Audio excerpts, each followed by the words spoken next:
नमस्कार, राज्यसभा टीवी की खास पेशकश भारतीय डाक में आपका स्वागत है। मैं हूं अरविंद कुमार सिंह। इस एपिसोड में हम चर्चा करने जा रहे हैं चिट्ठियों पर। आपने हमारे पिछले दोनों एपिसोड में देखा कि किस तरह से गांव के डाक खाने आज भी ग्रामीण भारत की धड़कन बने हुए हैं।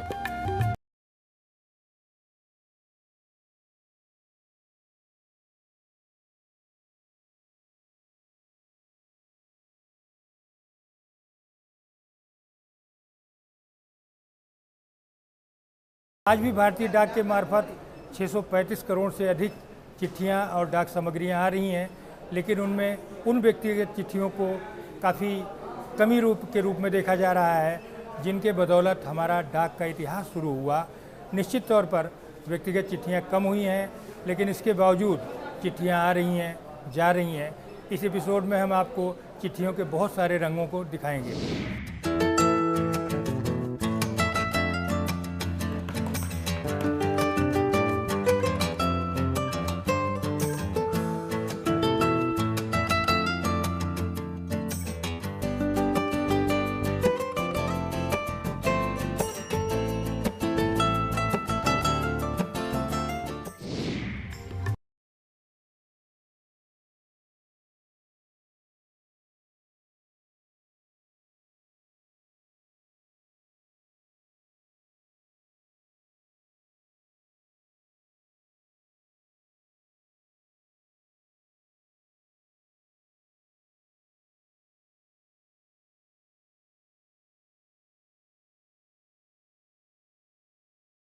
भवन से लेकर सुप्रीम कोर्ट और भारत के चुनाव आयोग जैसी तमाम शक्तिशाली संस्थाएं ही नहीं, डाक भवन से लेकर कनॉट प्लेस और प्रगति मैदान से लेकर तमाम अहम मंत्रालय इसी के दायरे में हैं। भारत के सबसे वीवीआईपी इसी इलाके में रहते हैं।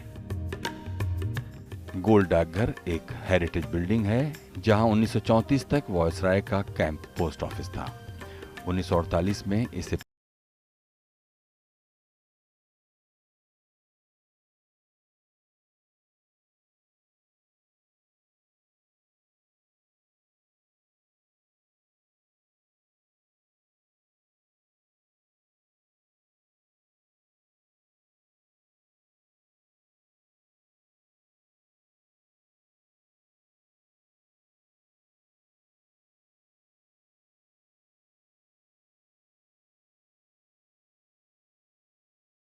डिलीवरी है वो 75 बीट के माध्यम से होती है।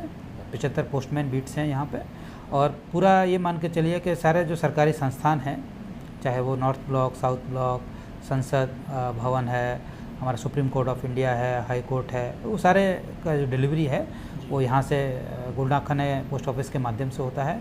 यूनिक पिन कोड है 110001।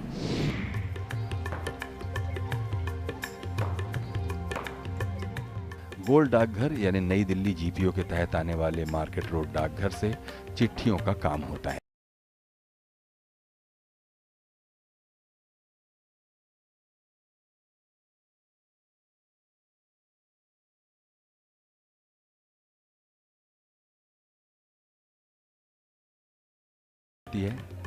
आज जबकि संचार क्रांति के दौर में लोग चिट्ठियां भूल रहे हैं, तो भी यहां से रोज 75 पोस्टमैन अपनी अपनी बीट में औसतन 40,000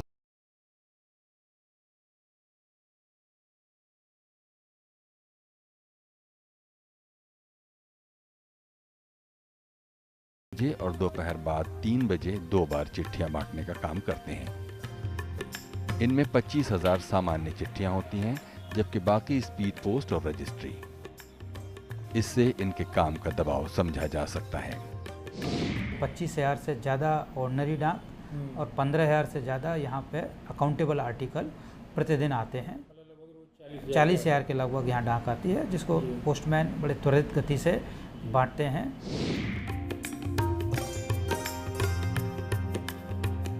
दिल्ली में सत्ता के केंद्र में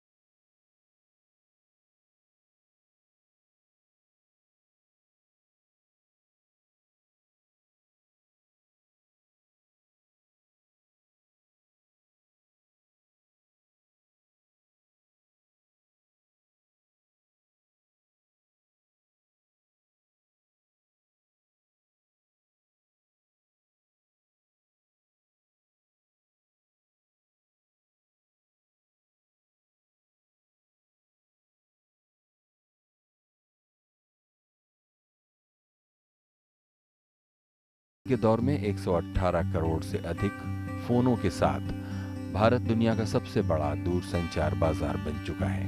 हमारे कुल फोन उपभोक्ताओं में 98% मोबाइल हैं। देश की करीब 95% आबादी ऐसे नेटवर्क से कवर हो चुकी है जहां ब्रॉडबैंड सेवाएं दी जा सकती हैं, लेकिन अब भी 43,088 गांवों में मोबाइल नहीं पहुंचे हैं।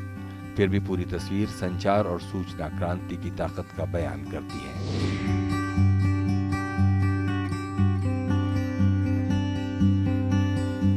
ऐसे दौर में भी भारतीय डाक से करीब 635 करोड़ डाक सामग्रियों का आना कम हैरत की बात नहीं है। इनमें भी 568 करोड़ सामान्य चिट्ठियां होती हैं। अब ईमेल आ गया, वो तो एनक्रिप्टेड है, झूठी ईमेल भेज नहीं सकते आप। जी। तो व्यावसायिक और प्रशासनिक काम में तो सुविधा हुई है, जी, तेजी आई है, जी। लेकिन जो व्यक्तिगत टच है, पर्सनल टच, वो कम हो गया और ये नुकसान हुआ है, जी। मधुर रिश्ते जो आपस के हैं, उसमें जो अपने आप की हैंडराइटिंग होगी, आपकी शब्दावली से चुने हुए शब्द होंगे, तो कम हो गया। तो आप स्टेनोग्राफर को बोलेंगे तो लिख के भेज देगा वो तो। जी। तो दो पहलू हैं, प्रशासनिक और व्यावसायिक में एफिशिएंसी बढ़ी है, जी, बट पर्सनल टच कम हो गया।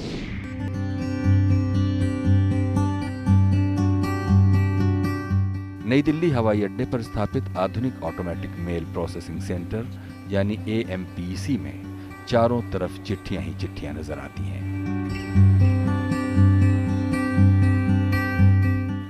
एक तजुर्बे वाला आदमी 1 घंटे में अधिकतम 1000 चिट्ठियों की छटाई करता है, लेकिन यहाँ की जर्मन लेटर सॉर्टिंग मशीन 33,000 चिट्ठियां छांटकर बाकायदा डिब्बों में अलग कर देती है।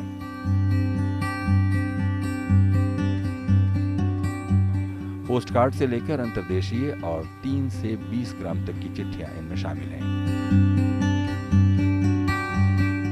दूसरी मशीन मिक्स्ड मेल शॉर्टर 1 घंटे में 18,000 सामग्री छांटती है। रात दिन में यहाँ 3 पाली में 400 कर्मचारी मशीनों की मदद से 3.5 से 4 लाख डाक सामग्री छटाई करके जहाजों पर चढ़ा देते हैं।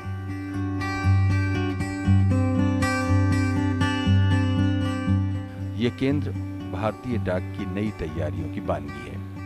ऐसी मशीनें कोलकाता में भी हैं, लेकिन दिल्ली में लगी मशीनें सबसे उन्नत हैं।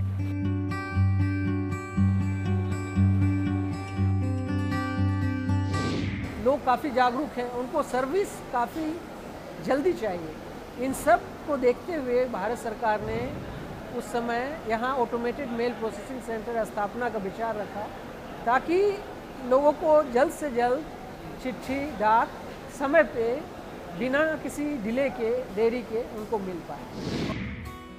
राष्ट्रपति प्रणब मुखर्जी के कार्यकाल के आखिरी दिन 24 जुलाई 2017 को प्रधानमंत्री नरेंद्र मोदी ने जो भावुक चिट्ठी लिखी, वो दुनिया भर में मीडिया में सुर्खियों में रही। प्रणब मुखर्जी इस चिट्ठी से इतने अधिक भावुक हुए कि उसे इन्होंने सार्वजनिक कर दिया। इस चिट्ठी ने उनको ही नहीं, बहुतों के मन को छू लिया। प्रधानमंत्री आज भी चिट्ठियों की अहमियत मानते हैं।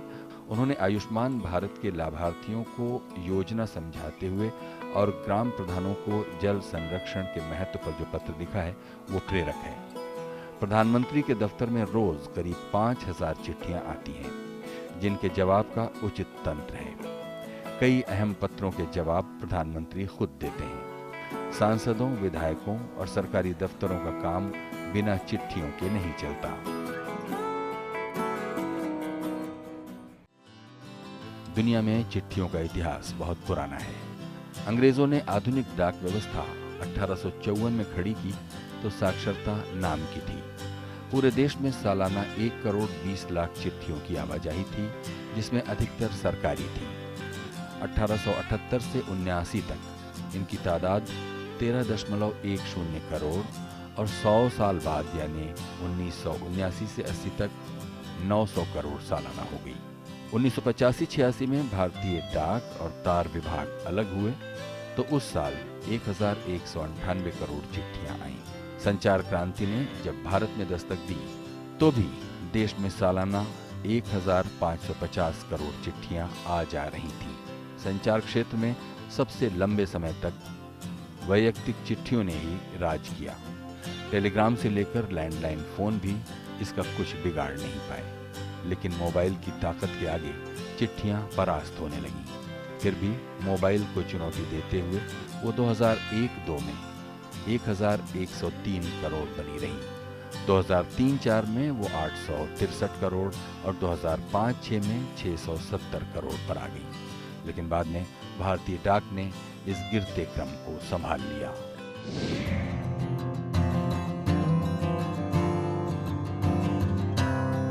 दुनिया भर में चिट्ठी पत्री की बहुत पुरानी परंपरा रही है। माध्यम हरकारा रहा हो या डाकिया, हंस रहा हो या फिर कबूतर, चिट्ठियां हमेशा बरकरार रहीं। रुक्मिणी श्री कृष्ण को विप्र के माध्यम से चिट्ठियां भेजती थीं। नल दमयंती का पत्राचार हंस के माध्यम से चला। कार्ल मार्क्स और एंगल्स के बीच चिट्ठियों से दोस्ती की नींव पड़ी। लियो टॉल्स्टॉय ने रोमियो रोला को जो चिट्ठियां लिखी, उसने उनकी जीवन धारा बदल दी। रविन्द्रनाथ टैगोर ने दीनबंधु एंड्रूज को जो कि चिट्ठियां लिखी, वो लेटर टू अ फ्रेंड नाम से प्रेरक किताब बन गई। चिट्ठियों को केंद्र में रखकर जाने कितनी किताबें आकार ले चुकी हैं। अमेरिकी राष्ट्रपति अब्राहम लिंकन की वो चिट्ठी आज भी मिसाल दी जाती है जो उन्होंने अपने बेटे की बाबत लिखा था।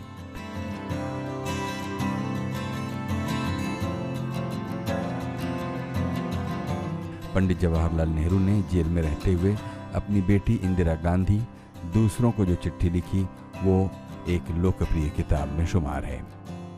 तमाम संग्रहालयों में ऐतिहासिक चिट्ठियों के आधार पर तमाम नए राज खुल रहे हैं।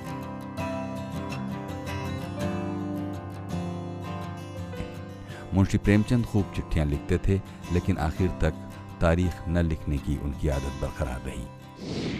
जो एक चिट्ठी, जो एक सजीव दस्तावेज किसी के हाथ से लिखा हुआ, उसके हाथों की लिखावट की बनावट, उसकी एक ख़ास तरह की खुशबू, एक ख़ास मनस्थिति, किस रंग की स्याही से लिखा है, किस पेन से लिखा है, कब लिखा है, लिखते समय किस किस तरह के उसने चित्र, अभी तो हम इमोजियाँ, नकली इमोजियाँ डाल देते हैं, लेकिन उस समय हम किस किस तरह से कहाँ ओम लिखना है, कहाँ पे फूल का चित्र बना देना है, कहाँ एक छोटा सा पेड़ बना देना है, किस किस तरह की फीलिंग उस पत्र पर अपनी लिखा करते थे। वो पत्र हमारे सामने होता था तो वो एक पूरा दस्तावेज होता था कि हमारे सामने वही है जिसने इसको लिखा।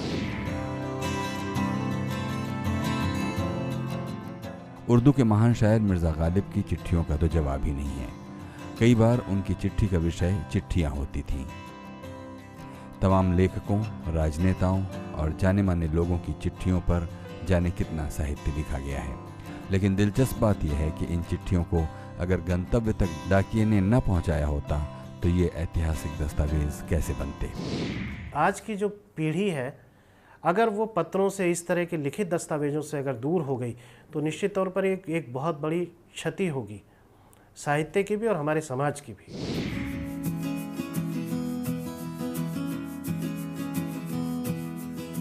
अंग्रेजी राज के शुरुआती दौर में चिट्ठियां डाकघरों से ही बढ़ती थीं। कोलकाता जीपीओ से बिगुल बजाकर लोगों को चिट्ठियों के आने की सूचना दी जाती थी। ब्रिटेन से अपने रिश्तेदारों की खैर खबर वाली चिट्ठियां लेने भारी भीड़ उमड़ती थी। ये व्यवस्था लंबे समय तक चलती रही। बाद में डाक वितरण संबंधी नियम 1856 में बना, जिसके तहत हर पोस्टमैन को रोज कम से कम 75 चिट्ठियां बांटना जरूरी हुआ। वीआईपी जगहों पर रोज दर्जनों बार डाक बांटी जाती। सदियों तक संचार का साधन केवल चिट्ठियां रहीं। ये महज सूचनाएं ही नहीं देती थीं, इनमें बहुत से रहस्य और भाव छिपे होते थे। इनकी सबसे बड़ी विशेषता आत्मीय पक्ष रहा। मानव सभ्यता के विकास में चिट्ठियों ने सबसे बड़ी भूमिका निभाई। लंबी चौड़ी दूरियों को पाट कर तमाम सभ्यताओं को एक दूसरे के करीब पहुंचाया। प्राचीन काल में द्रविड़ पत्थर पर, भोजपत्रों पर संदेश भेजे जाते थे। कई शासकों ने संदेश जल्दी पहुंचाने को वेतनभोगी संदेशवाहक रखे थे, लेकिन इन साधनों से आम आदमी को कोई फायदा न था।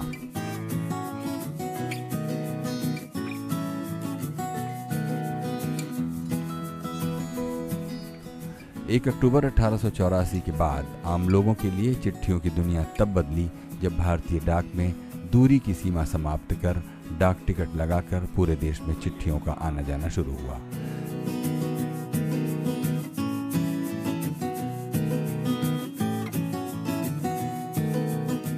पहले राज्यों में तरह तरह के कायदे और डाक दरें थीं। नई व्यवस्था के बाद भी दिक्कतें कम नहीं रहीं। भारत जैसे देश में 36 भाषाओं में लिखी हर तीसरी चौथी चिट्ठी को सही पते तक पहुंचाना सरल न था।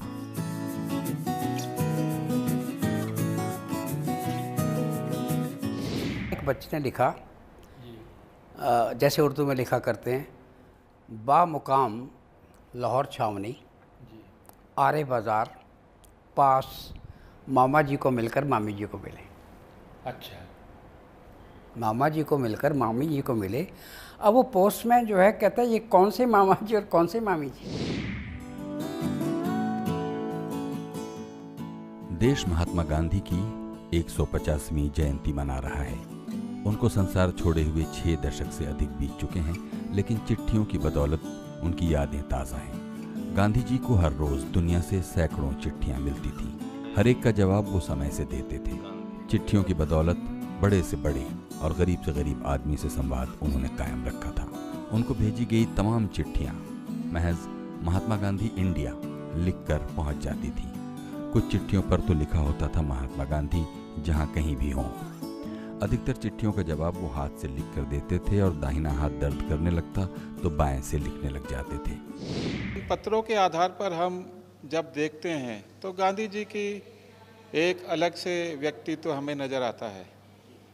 उन्होंने अपने सारे पत्रों में सत्य, अहिंसा और प्राकृतिक चिकित्सा से किस तरीके से हम अपना इलाज करें वो भी उन्होंने बताया है।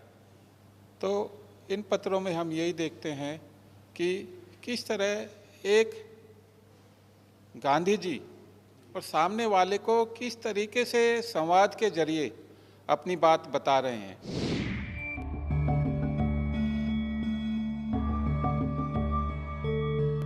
चिट्ठी शब्द संस्कृत का शब्द है। उर्दू में इसे खत, तो कन्नड़ में कागद, तेलुगु में उत्तरम, जाबू और लेख और काडित कहते हैं। भाषा कोई भी हो, लेकिन चिट्ठियों का भाव एक जैसा होता है। ये उनकी ताकत ही है कि पुरखों और प्रियजनों की करोड़ों चिट्ठियों को लोगों ने आज सहेज कर रखा है। ऐसी ताकत संचार की किसी और साधन में नहीं मिली।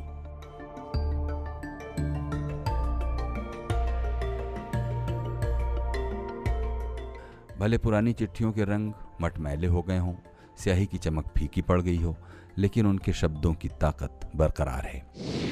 पहले के दौर में आज के दौर में बहुत अंतर है। पहले हफ्तों महीनों हम एक पत्र का इंतज़ार करते थे, और जो पत्र जब हमें प्राप्त होता था उसको पढ़ करके जो हमें अनुभूति होती थी, जो हम एंजॉय करते थे उस अपने रिलेशन को, वो आज के दौर में हम फेस टू फेस बात करके भी नहीं एंजॉय कर पाते। 19 अप्रैल 2018 को दिल्ली में विख्यात राजनेता केदारनाथ साहनी के पत्रों पर आधारित पुस्तक भवदीय का लोकार्पण करते हुए उपराष्ट्रपति एम वेंकैया नायडू ने पत्रों को इतिहास अनुसंधान में अहम माना।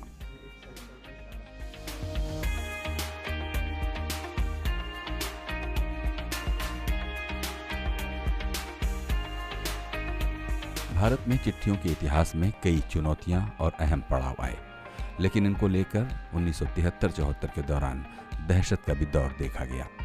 लेटर बमों ने भारतीय डाकघरों में ऐसी अफरा तफरी फैलाई कि कई इलाकों में डाक सेवाएं प्रभावित हुईं। विदेशी डाक सबसे अधिक प्रभावित हुई। एक्सरे से भी ये पता नहीं लग रहा था कि कौन सी चिट्ठी लेटर बम है। 6 नवंबर 1972 को मुंबई में कोलाबा से दहशत शुरू हुई और बाद में दिल्ली में 44 और मुंबई में 8 लेटर बम मिले। देश में अलग अलग अंचलों में चिट्ठियों पर तमाम गीत लोकगीत बने।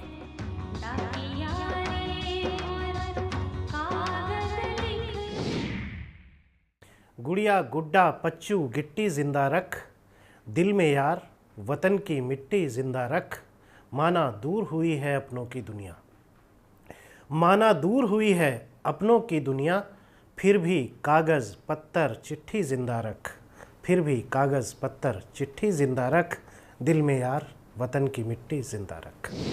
फिल्मों में तो चिट्ठियों पर गाने ही गाने हैं। चिट्ठी आई है चिट्ठी आई है।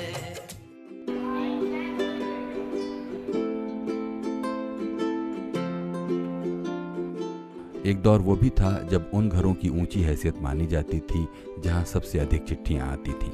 लेकिन फौजियों के लिए चिट्ठियों की दुनिया सबसे खास रही। शहादत के बाद एक सैनिक की जेब या बैग से निकलने वाले कुछ जरूरी सामानों में चिट्ठियां होती ही रही हैं। प्रियजनों के हाथ से लिखी चिट्ठी वो जाने कितनी बार पढ़ जाते थे। क्या खबर है पैरो सिंह? चिट्ठी आई है बागीराम जी, मैं बाप बनने वाला हूँ। मुबारका।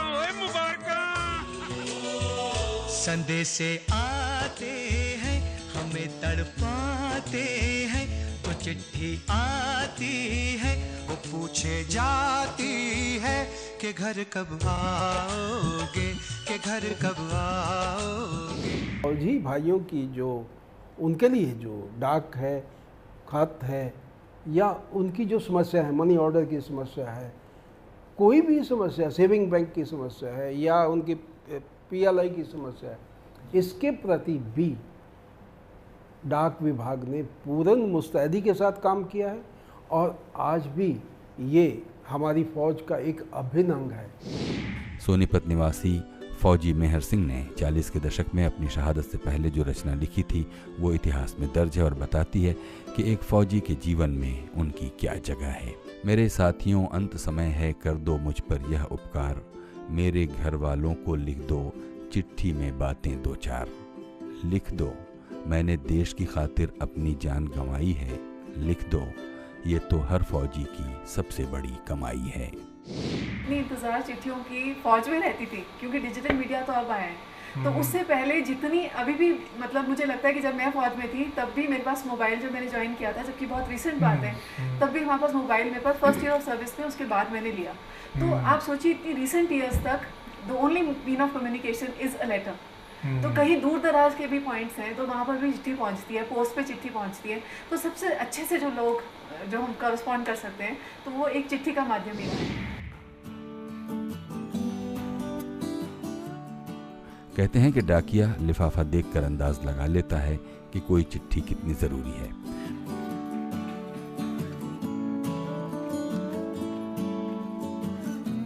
भारत जैसे विशाल देश में जहां एक जैसे दर्जनों नाम हो, उन इलाकों को तलाश कर चिट्ठी सही ठिकाने तक पहुंचाना सरल काम नहीं रहा। छांटने वाले कई बार भ्रम के शिकार हो जाते। इसी से निपटने के लिए 15 अगस्त 1972 से 6 अंकों के पिन कोड की प्रणाली विकसित की गई।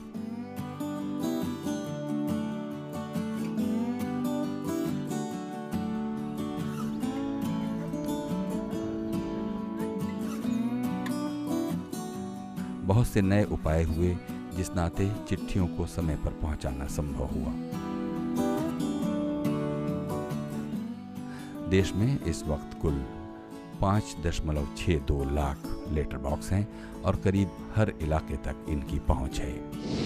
अच्छा, आजकल ट्रैकिंग सिस्टम हो गया, इंटरनेट का वो जो टेक्नोलॉजी हुई वो हमारे इंडिया पोस्ट को एक वरदान ये सिद्ध हुआ कि कोई भी आर्टिकल आदमी भेजता है वो अपने आर्टिकल की ट्रैकिंग कर सकता है कि यहाँ जो आर्टिकल बुक हुआ 3:05 पर, शाम को 5 बजे मेरा आर्टिकल कहाँ है, यहाँ से आउट हुआ, आउट होने के बाद वो स्पीड पोस्ट सेंटर और इंटरनेशनल आइजिया इंटरनेशनल एयरपोर्ट में पहुंच गया। इसके बाद रात में 2 बजे खुला, सुबह देखेगा कि वो मुंबई पहुंच गया।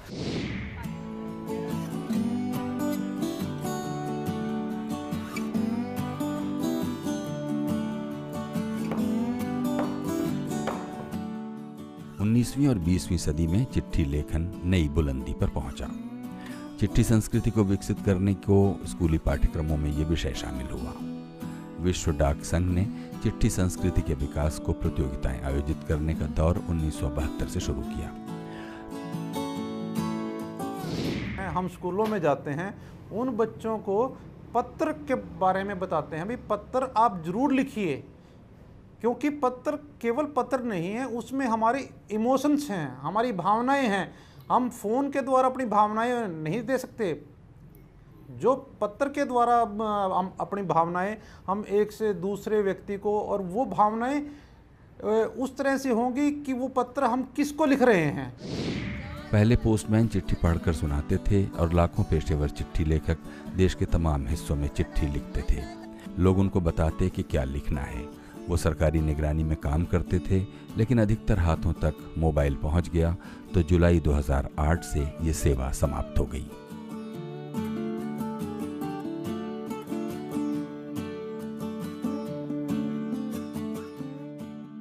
भारत में बैरंग चिट्ठी की भी अनूठी परंपरा रही है।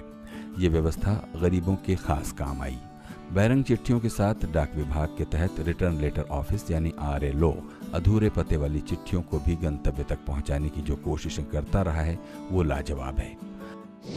कि आपने एक बार ढोल में चिट्ठी डाल दी, चाहे आपने उस पर टिकट लगाई या नहीं लगाई, चाहे आपने इनकी स्टेशनरी इस्तेमाल किया नहीं की, डाक विभाग उसको उस व्यक्ति तक ज़रूर पहुंचाएगा।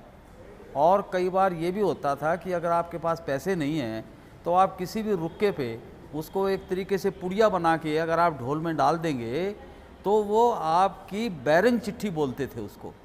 मुझे एक वाकया याद आता है, ये करीब करीब सन 1979-78 के आसपास की बात है। धर्मयुग से मेरे पास धर्मवीर भारती जी से वहाँ से एक चिट्ठी आई, उस पर खाली लिखा हुआ ये था रणवीर सिंह रोहतक, और वो चिट्ठी मेरे घर पे पहुंच गई और डाकिया मुझे मिला नहीं। मैं उस चिट्ठी को लेके 1 घंटे बाद यहाँ पहुँचा और जो भी यहाँ डाकपाल महोदय थे मैंने उनको कहा कि आपकी बड़ी मेहरबानी, आपको कैसे पता चलता है कि ये मजमून, ये लिफाफा देख के हम भांप लेते हैं। उन्होंने कहा कि ये पता चल गया कि रोहतक में ये मेरी चिट्ठी है और वो रणवीर सिंह मैं हूँ। भारत में चिट्ठियां यूं तो भारतीय डाक के लिए घाटे का सौदा है। जो पोस्ट कार्ड 50 पैसे का है उस पर लिखी चिट्ठी आप तक पहुंचाने की लागत 12.15 रुपए बैठ रही है। अंतर्देशीय 2 रुपए 50 पैसे का है, लेकिन उसे पहुंचाने पर 12.07 रुपए का खर्च आ रहा है। भारतीय डाक की तमाम पारंपरिक सेवाओं में सालाना करीब 1300 करोड़ रुपए राजस्व मिल रहा है, जबकि अकेले स्पीड पोस्ट और प्रीमियम सेवाओं से 3000 करोड़ से अधिक का। हमारा जो डाकघर है, चाहे वो जो स्पीति वैली में हिकेम है, जो वर्ल्ड हाईएस्ट है पोस्ट ऑफिस है, वहाँ है, या तो आप जाइए काम्बेल वे के जो इंदिरा पॉइंट हैं तो वहाँ एक है गांधीग्राम करके पोस्ट ऑफिस है, वो है। कहीं भी जाइए तो ये है। एक तो ये रहा फैलाव। दूसरी बात है कि हम लोगों के दिल में बैठे हैं। जो हमारा जो strength, moral of this staff और लोगों के साथ जो जुड़ाव है, ये कभी हमको फेल होने नहीं देगा।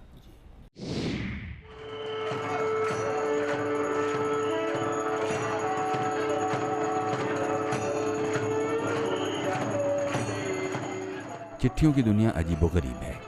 आज भी भारत के कई हिस्सों में भगवान को डाक आती है और डाक विभाग उनको पहुंचाता है। रणथंभौर किले के भीतर बने विख्यात गणेश जी के मंदिर में शादी ब्याह का पहला न्योता पहुंचता है। केरल के शबरीमला की पहाड़ियों पर बने विख्यात भगवान अयप्पा के मंदिर जाने वाली डाक वितरण के लिए एक खास मौके पर डाकघर काम करता है।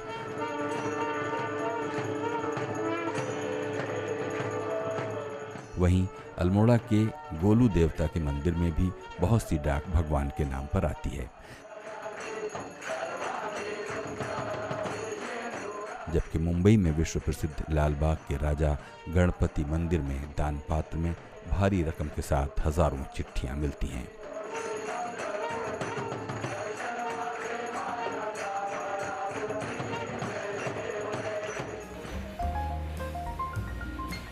डाक विभाग 9 से 14 अक्टूबर के बीच विश्व डाक सप्ताह मनाता है। इसमें से 11 अक्टूबर का दिन चिट्ठियों का होता है। आज देश के तमाम हिस्सों में चिट्ठियों को बचाने के अभियान चल रहे हैं। वहीं तमाम लोग अभियान चलाने को चिट्ठियों का सहारा ले रहे हैं। ग्वालियर में शरद श्रीवास्तव ने 31 जुलाई 2008 को पत्र बचाने की जो मुहिम शुरू की है, वो अब रंग लाते हुए सालाना आयोजन बन चुकी है। तमाम लोग चिट्ठियों की तरफ लौट रहे हैं। कुछ साल पहले पुर्तगाल के एक प्रोग्रामर ने postcrossing.com नामक एक वेबसाइट बनाकर दुनिया में पोस्ट कार्ड का अनूठा आंदोलन चलाया, जो दुनिया के कई देशों में पसर चुका है। पोस्ट क्रॉसिंग बोल के एक अभी शुरू हुआ है, जिसमें नो पूरे भारत, पूरे पृथ्वी में एक्चुअली अबाउट 7.5 लाख, 7.5 लाख लोग उसमें मेंबर हुए हैं। वो लोग अपने को एक से दूसरे को चिट्ठी मतलब पोस्ट कार्ड भेजते रहते हैं। तो उसमें काफ़ी, और ये सब क्या है, ये सब जो जैसे हमने बोला था ना कि वसुधैव कुटुंबकम,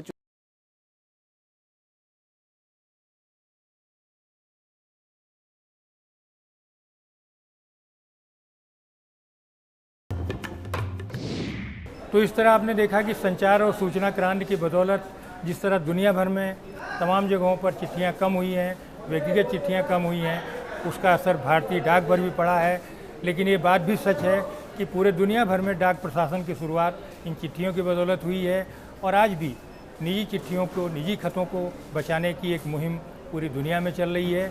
इस एपिसोड में फ़िलहाल यहीं तक। अगले एपिसोड में हम आपको दिखाएंगे भारतीय डाक के कुछ अलग अलग रंगों को। फिलहाल लेते हैं इजाज़त। नमस्कार।